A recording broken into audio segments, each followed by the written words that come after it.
Le mois de février est généralement une période de vaches grasses pour les guides touristiques ici au Burkina Faso. Mais depuis maintenant quelques années, cette période est devenue celle des vaches maigres. Les touristes étrangers se faisant de plus en plus rares du fait de la crise sécuritaire et la crise sanitaire. Vous voyez maintenant, nous sommes en février, c'est une très bonne saison pour aller dans les parcs pour voir les animaux. Et nous sommes tous en ville. Moi, ma dernière visite, c'était le 11 janvier. J'ai fait un circuit de 5 jours Bobo Banfoura Gawa et depuis lors, je n'ai pas eu de touristes encore.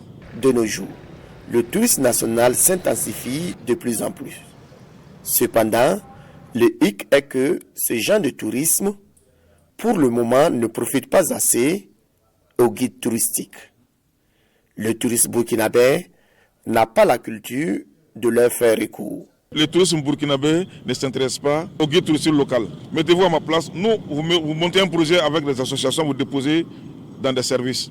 Après, c'est le secrétaire ou bien c'est le deuxième qui est devant les membres des services pour les amener à Banfora, à la Gagnette, à la Cascade.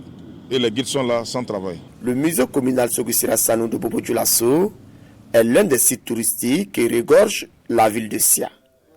Ici aussi, le constat est le même. Les visites des touristes étrangers se raréfient.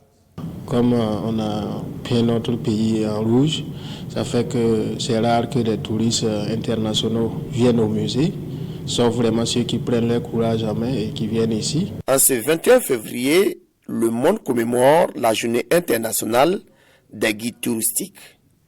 Et les guides touristiques souhaitent que cette journée soit une occasion pour mettre en place des stratégies qui pourraient relancer leur activité ici au Burkina Faso.